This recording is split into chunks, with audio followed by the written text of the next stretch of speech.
Thrashing, and Tough Guys. EMI wanted a new album, so it was back to recording after the movie shoots. Martinez claimed his heart wasn't in the band anymore, but wouldn't quit, so Anthony and Flea had to fire him. I remember that. Flea, let's roleplay that scene. Yeah. It went something like this. Martina, you're... Fired. I wanted to say it. Yeah, but I wanted to say it. You did say it. So basically, we didn't need that negative energy around to hurt the recording process. It was bad enough that Hilly and our producer put $2,000 of the $5,000 EMI gave us aside just for heroin and cocaine while recording our new demo.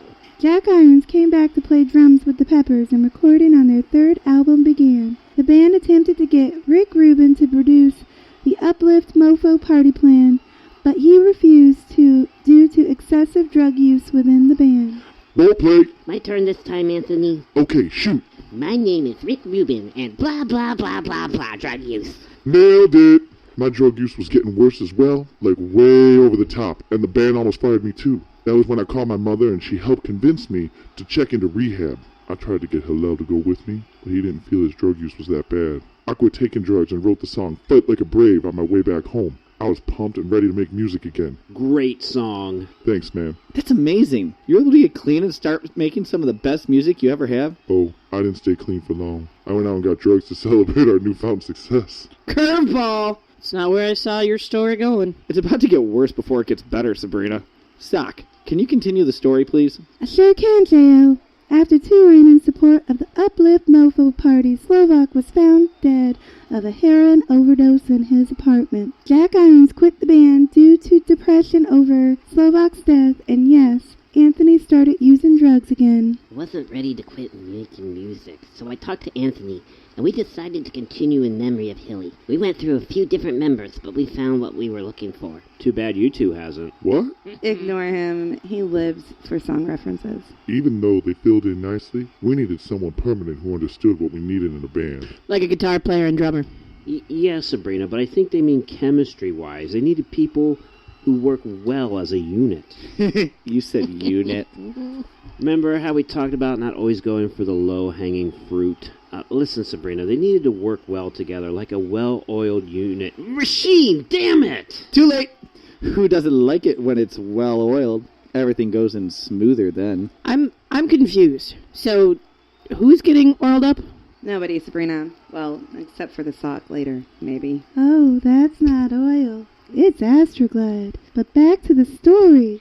Come on, hurry up. It's almost time for my part. You play the cowbell, right? I'm ignoring you now. Hey, get to me, so I can leave and come back a few times. That's John Frusciante. I would get to all of you if all of you would quit interrupting. Sorry. And... Sorry. So open auditions were held to fill the open drummer and guitar positions. Superfan John came in and left the guys speechless with his plan. He was phenomenal during the audition, even teaching us things about our music we didn't know. Some things he told us, I didn't even remember. Probably because of the drugs. Oh, wait. I do remember he said, No, he didn't say that. That was my grandma. John never said if I don't like peas, just stick them in my mashed potatoes and eat them anyway. Yep, that was definitely Granny K. Well, one thing I did know was that John was our guy, and he was the best fit for the band. No, that was me. That's my pea in the mashed potato trick. Oh. Anyway, I knew I was right because I only cared about two things in this world. My music and my cigarettes. Nothing else mattered. Except for a good pea eating trick. Found a few other things later on, but we'll save that for later. A friend of the band suggested they check out drummer named Chad Smith. They agreed, but Chad is not one to show up on time and was the last drummer to try out for the position. I thought it was the wrong guy when he came in. Here comes this 6-foot-tall mountain of a man looking like he just came from a Guns N' Roses concert, and this cat wants to play funk rock with us? No way! But once he started playing, it was like peas and mashed potatoes. They all looked at me like I was Mongo from Blazing Saddles. I told them, Chad like drums, and decided to do my animal impersonation behind the kit. It was a 5-minute drum solo that no man or Muppet had ever seen before. Flea loved it so much, he started playing along. Chad and I had instant chemistry. I don't know if it was our love of the Muppets or the fact that he knew every beat to Mana Mana. I just knew this was the man for the job after one jam session, so we hired him on the spot. I hope they play that during the show tonight. I love the Muppets. Rainbow Connection is my favorite song. I'm more of a Sesame Street fan myself, and I do a great Grover impression. Here, listen. No, I didn't get to do it. No, Grover. You cut me off. I did. No, Chris. And far. You know what, Chris? Don't do Grover and no other impressions. They all sound the same. Near far.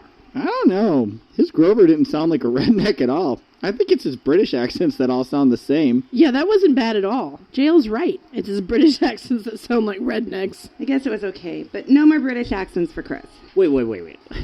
I've been practicing. Let me try me some British. A near love, a far love. Governor. Cheerio.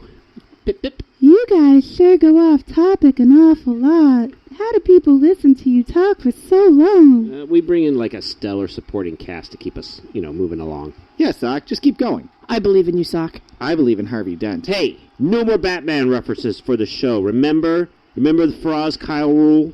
Damn it! I always forget the Faraz Kyle rules. Yeah, you know the punishment. Quarter in the fishbowl. Crap. Here. Where did that come from? We don't know. It just sort of appears whenever we mention it. A fishbowl just appears out of thin air whenever you mention it? Yep.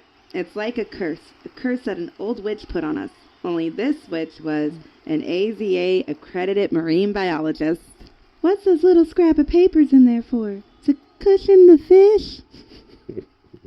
No. We're supposed to read those. Those are fishbowl facts. Fishbowl facts. You start. Just reach in and grab one and then read it out loud. I'm a sock that normally hangs on junk of one of the Red Hot Chili Peppers. I can't do that. Here, Penis Sock. I'll get one for you, and you can read it. Then we'll all take turns. Fishbowl fact number 1. Over the Red Hot Chili Peppers' 29-year tenure, Anthony Kiedis and Flea have been the only consistent members. Wasn't that fun? Let's keep going. Fishbowl fact number 2. Flea was friends with River Phoenix and was with him at the Viper Club on the night the actor died.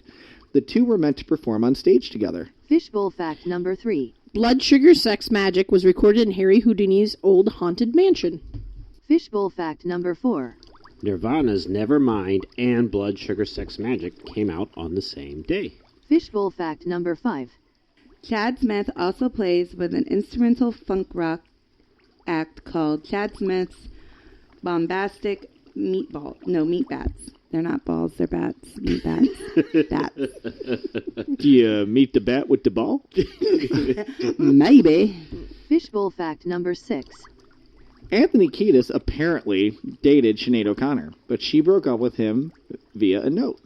I Could Have Lied was supposedly written about her, although she denies the two ever dated. Fishbowl fact number 7. Lead singer Anthony Kiedis joked that the reason they covered Stevie Wonder's Superstition was because it was between this song and covering New Kids on the Block's Hangin' Tough. Fishbowl fact number 8. Guitarist Josh Klinghoffer has played with a variety of other musicians as well as his own band, The Bicycle Thief. He's joined up with everyone from PJ Harvey to Tricky, Warpaint, and Gnarls Barkley, which is a lot better than him solo. Fishbowl fact number 9. The theory of where the actual bridge is in the song Under the Bridge is a pedestrian bridge in MacArthur Park. Anthony Kiedis will not confirm where the bridge is. Fishbowl fact number 10. Flea has studied music theory, composition, and jazz trumpet at the University of Southern California. You know what, JL? I like that. That was fun. Yeah, I thought that was fun too! Sabrina, we do that every episode. You act like it was your first time. It's my first time recording Fishbowl Facts with a Penis Sock. True.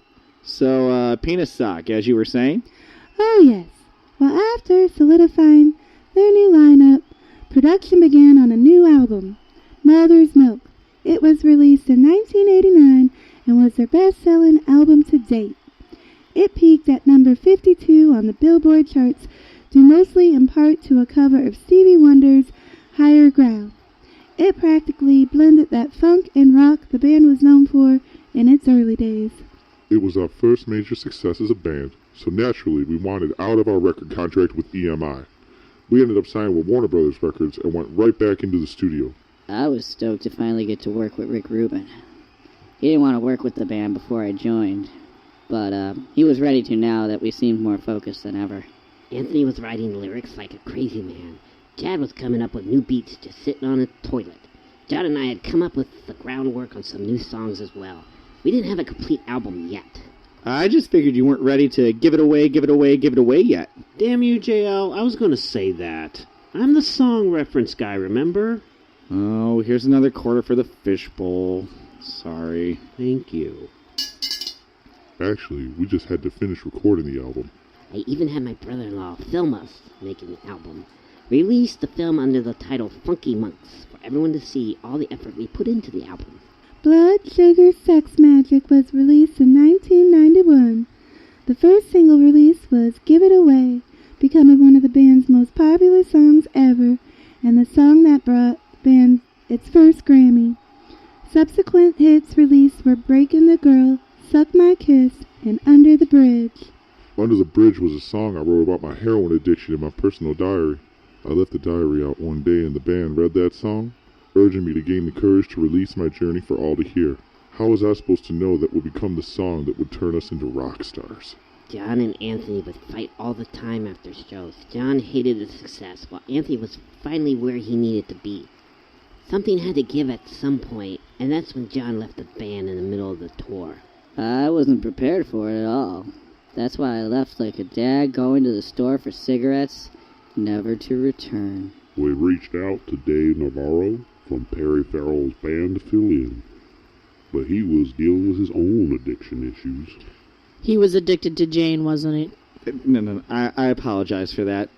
Go on, Chad. We ended up getting Eric Marshall to fill in just to finish the tour. Who just quits in the middle of the tour? That's so unprofessional. I know. That's like breaking up with a text message.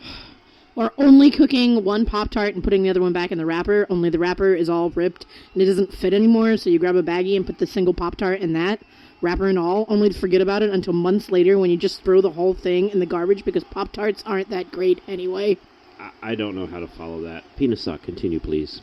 Dave Navarro ended up joining the band after cleaning himself up. His first show was Woodstock 94, where they came out wearing metallic suits and giant light bulb headpieces. The costumes made it difficult to play their instruments, so they only wore them for the first few songs. Dave was against the light bulb outfits from the start. He went along with it anyway, and we gave a performance people still remember to this day due to those outfits. We played a small tour after that, but the shows became very repetitive due to Dave's playing style. He didn't like the blend of funk and rock we did. He preferred a more hard rock style, which caused a rift in the band. Lump that together with Anthony using heroin again, it was a recipe for disaster. It's true that I did start using heroin again. I grew up around drugs with my dad, who was a drug dealer, and he got me started using it at an early age. It was my coping method that dealt with any type of stress I was under. Flea decided to take some trips with me so we could collaborate on some songs together. I know what you're thinking, but not those kind of trips. We instead traveled around, but Anthony would disappear to get heroin often. I decided that I needed to take a bigger role in songwriting and wrote most of the album. I even sang lead on the song P. P in the mashed potatoes trick. We have come full circle, people. One Hot Minute was released in 1995 to mixed reviews. It was a commercial success, but the mixture of psychedelic rock and heavy metal wore the band down internally. The band was constantly quizzing themselves after that. Quiz? Did you say quiz? I did, why? You aren't going to quiz us, are you? Actually, I wasn't. Good, because I hate pop quizzes. Well, I wasn't gonna quiz you, but Chris is. Crap. It's pop quiz time. Time to get out your pens and papers. They should be in the middle of the table for everybody on the show, but at home I don't know where your pens and papers are, but at this point you should have them handy. This pop quiz is called, have you heard the new Scottish funk band called the Red Hot Chili Pipers? Or, what does Anthony Kiedis do with the stuff he doesn't need? He gives it away. Oh, you don't like that one? How about, why did Anthony Kiedis cross the road to get to the other side? Oh, you don't like that one? How about, What did Anthony Kiedis say when he had a brake failure? He said, "I can't stop."